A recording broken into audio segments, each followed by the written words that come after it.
Welcome back to Focus Today. I'm Steve Johnson, and our guest in this segment is Robin Fuller, and you've heard her before on theDove. She's the Executive Director of Grants Pass Pregnancy Care Center. And of course, it's appropriate that we have you with us today. Thanks for being here. Thank you, Steve. Just, 2 days, one day after the 40th anniversary of commemorating Roe versus Wade. Commemorating sounds like it's a celebration, but of course this date comes every year, and it's anything but that for you, I know, in dealing with what has been going on as a result of that Supreme Court ruling. What is this anniversary? When you look back at these years as they come and go, what does it mean to you?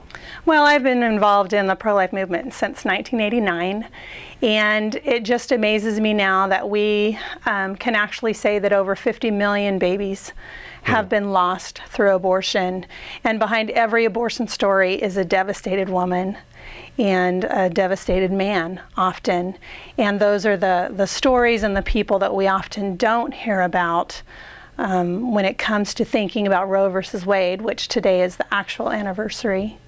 Today is the actual date that it was. Okay, we always seem to celebrate or commemorate it, I should say, on the weekend. So this is the actual date, 1973, right? Yeah, 40 years. How about that? Wow. I can't imagine that you're any more optimistic this year than you were last year. I mean, the trends are not necessarily favorable that this is in any way being overturned, is it? Well, actually, abortion rates are going down nationwide. There are fewer abortion clinics now than there have been for many years. There are pregnancy centers around the country that are helping, and you know, it's hard for me to look at the big picture. I really have to look at one woman at a time and one story at a time. And yes, women, even after we see them, still choose abortion, but we've had an opportunity to love them, to respect them, to give them information that they need, and then they can go on and make the decision that then is between them and the Lord. But some of them do choose life, and those stories are pretty amazing. And so you've seen the personal celebrations within that then that a lot of us wouldn't see otherwise. What can you tell us about some of them? Well, there's one particular story that I came with today that I'd like to share. Sure. And it's a story of a woman who came to us just over 5 years ago, maybe 6 years ago, when we started providing our ultrasound services to our patients. And we had a family come to us, and two sisters out of desperation brought their sister, whose name is Scarlett. And there's a picture of Scarlett for those of you who can see.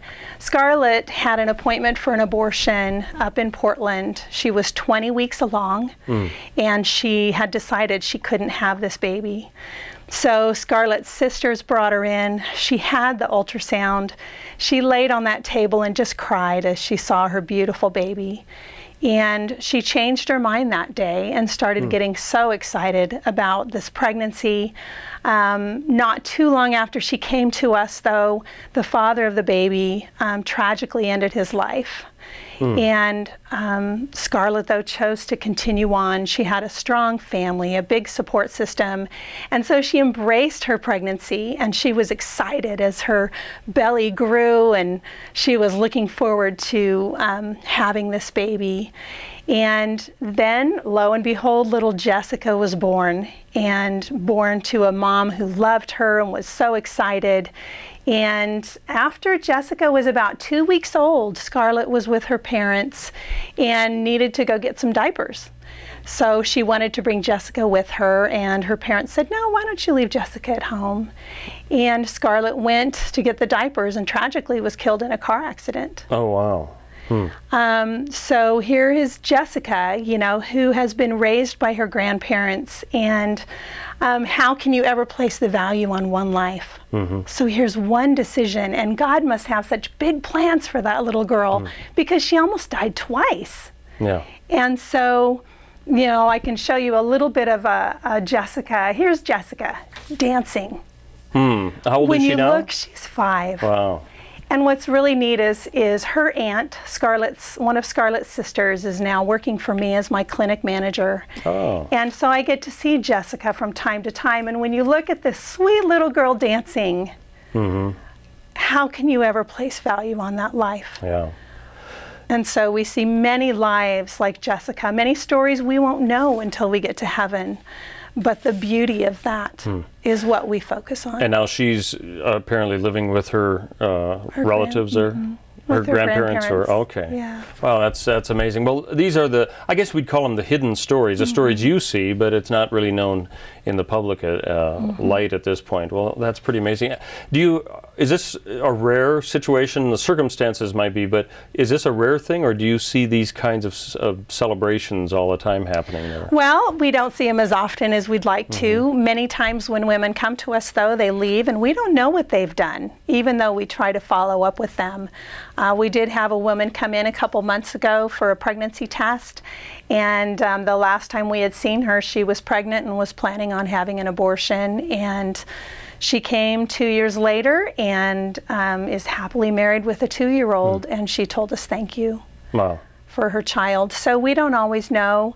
One of my concerns when it comes to looking at all these women who have had abortions is, when I had my abortion, I had the ability to say that I was naive and I didn't know what was going on. But it's amazing how many women have the ultrasound and they know about abortion and they know how far along they are and they choose abortion anyway. And my concern into the future is, what will healing look like for those women as we move into the future? Let me ask you a generational thing that I'm finding that as we see parents getting older, their kids now becoming adults, having kids, perhaps kids out of wedlock, and now they're considering having an abortion. Do you find that we've seen kind of the breakdown within the church, that there are so many views that come in that are not what we would consider to be standard biblical views? Do you find there are a lot of people who say they are Christians and yet at this point they're still saying, and I have an option for abortion as well, that there doesn't seem to be this conflict going on? What's your perspective with that? Well, I just think that as long as we're dealing with sin, which we always will be, that it takes a brave woman to stand up in the face of her sin and to say that I have sinned and now I'm pregnant and I'm going to have this baby. And so they still say that 70% of women who have abortions attend church, either a Catholic or a Protestant church. So many of the women who have abortions are sitting in those pews of churches, so it can be a very difficult place for a pastor to really speak against abortion, because so many of the people sitting there have had them.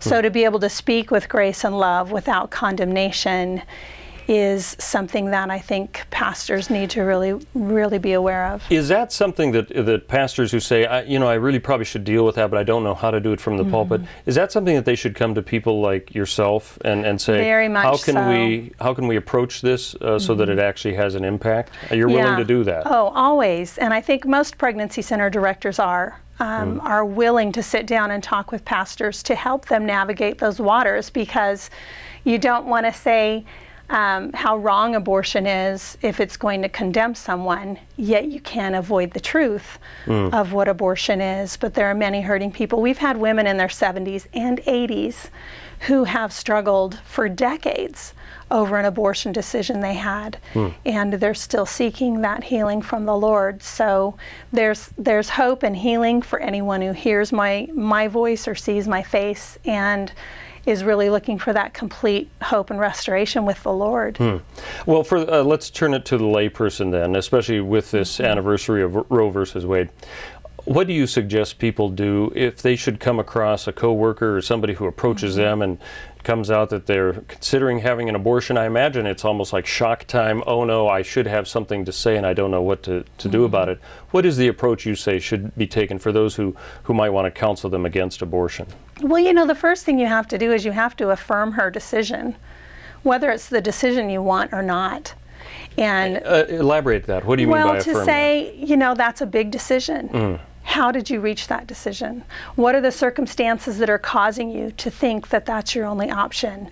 To affirm her. You don't want to say, well, that's bad or that's wrong. Yeah, but it's easy to do that, but to say, wow, you better really reconsider that, and you've already put up a barrier, I suppose. Then the barrier's up. So, once a woman's pregnant, her life's changed. It doesn't matter which decision she makes, whether she parents or places for adoption or chooses abortion. Her life is different, and that's where they can be challenged.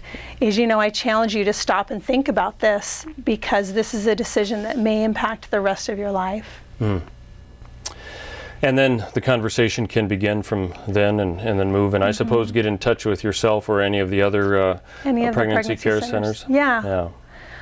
Because we're all there to help her. And the biggest thing is, you know what? Women are smart. Women are intelligent.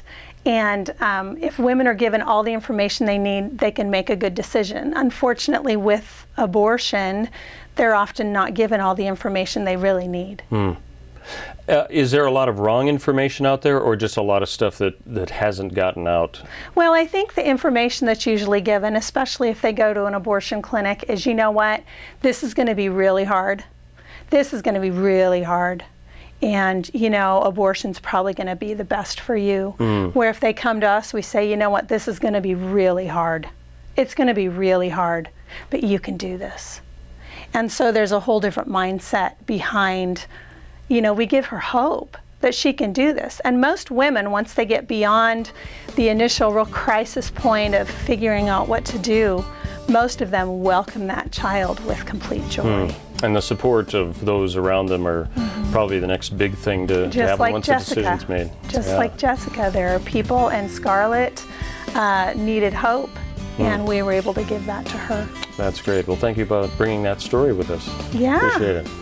Robin Fuller, Executive Director of Grants Pass Pregnancy Care Center, thanks for being with us. How can people get in touch with you if they need to? Well, they can always call us at 479-6264. You can usually find us on the internet, or contact the Pregnancy Center in Medford or Coos Bay if you want to get involved in this issue from a real positive side in getting involved in helping. All right. And check our community calendar listings too. We'll try to keep you up to date with all that. Thanks, Robin, for being with us today. Steve.